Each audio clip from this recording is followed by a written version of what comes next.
democracia portuguesa não foi uma democracia de responsabilidade e de prestação de contas.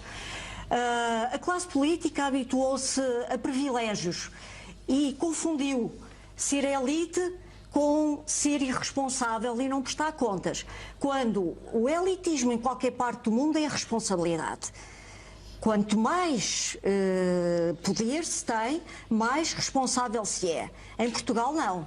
A ética não existe. Isso é para os tribunais. É tudo uma questão de provas. Quer dizer, substituiu-se a ética pelas questões de produção de prova, pelas regras de produção de prova. Então, quer dizer, então não se pode discutir a imoralidade de um político. Não se pode discutir a imoralidade de alguém que entrou na política com a mão atrás e outra mão à frente e passado 10 anos tem um império em propriedades e em empresas sem se saber como, ou não se pode saber como, ou ninguém pode discutir isso, ou não tem que prestar contas. As coisas aconteceram sem consequências e o que aconteceu, e esta história dos fundos sociais europeus e dos dinheiros públicos, foi um grande esbanjadouro em que se transformou a nossa democracia. Esbanjadouro relativamente ao qual estamos a pagar a conta nós, portugueses, todos. Toda a sociedade foi capaz de aproveitar a oportunidade.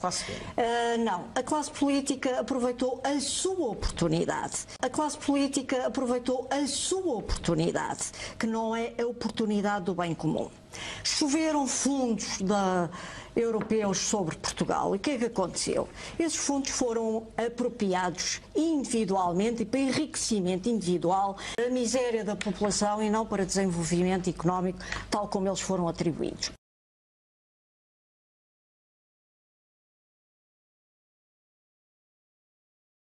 Os fundos sociais europeus.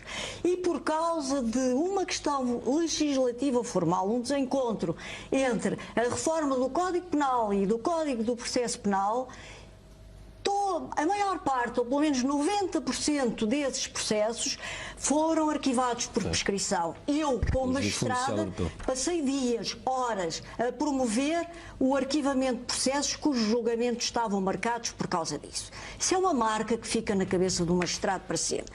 E a marca que fica nesta democracia, que alguns chamam de totalitária, que é o tal 25 de Abril que se foi desenvolvendo, porque o 25 de Abril é uma abstração e enquanto abstração é apenas para discursos oficiais, isso não interessa a ninguém, são coisas vazias. O medo voltou, a corrupção instalou-se. O que quer dizer que o medo voltou? O medo voltou. As pessoas têm medo de ficar sem reforma, as pessoas têm medo de não encontrar emprego, as pessoas têm medo de não conseguirem sobreviver a todas as privações que têm, as pessoas têm medo de ser despedidas, as pessoas têm medo de serem mal classificadas pelos chefes. O medo voltou. A sociedade portuguesa está dominada pelo medo. Não há nenhuma espécie de liberdade, mas não há liberdade até naqueles que têm o dever de julgar, muitas vezes.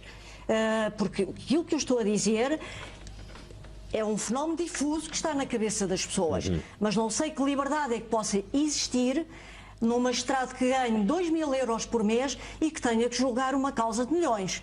Esse magistrado pode pensar, e se eu me engano, fica a descontar para o resto da vida. Essas coisas funcionam na cabeça das pessoas de forma contraditória e com grandes dilemas. Senhores deputados, ou prosseguem ou decidem prosseguir uma política criminal de antecipação da tutela do bem jurídico que está em causa e de fornecer às magistraturas os mecanismos modernos e adequados para o efeito, ou, pura e simplesmente, escolhem uma política criminal mais branda. E nós trabalhamos sempre, mas a questão é a política criminal. E a política criminal que temos não nos dá todos os instrumentos necessários por aquilo que eu disse. E que não cria um risco para o infrator. Neste momento não há um risco para o infrator. Toda a gente sabe, quem pratica um crime económico, que não tem problema praticamente sério, porque quando o processo entra na fase judicial, praticamente eterniza-se. Já não há quase a noção do trânsito em julgado, é uma coisa que se perdeu. Quando eu entrei para a magistratura, o trânsito em julgado, a irreversibilidade da decisão era uma coisa importantíssima.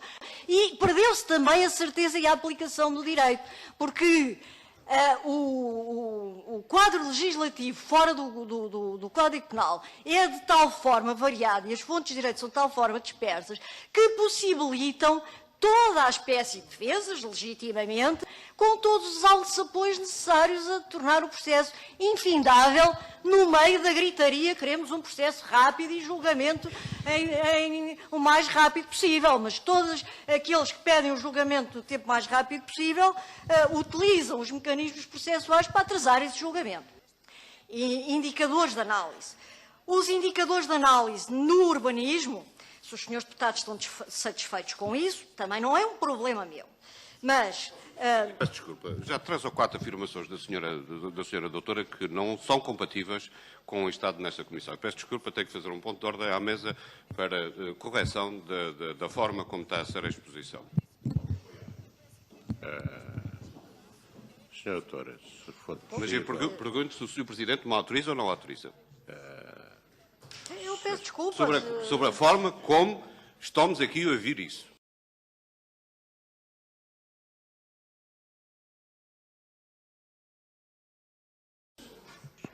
Senhora doutora, se for possível... Com certeza.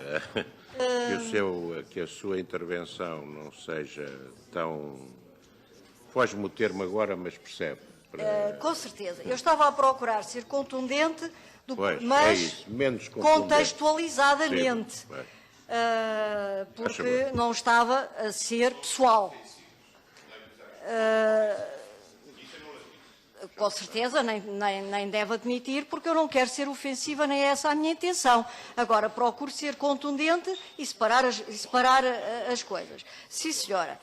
Muito obrigada por me chamar a atenção, que é para eu não me esquecer disso, mas tenho 11 anos de trabalho em julgamento e tenho a prática de exposição de alegações orais e sempre fui contundente na exposição dos meus argumentos jurídicos sem nenhum problema nessa matéria. Como disse, nunca tive nenhuma queixa por injúrias nem por difamação da parte de ninguém. Mas, com certeza, eu terei em atenção o que o Sr. Deputado disse.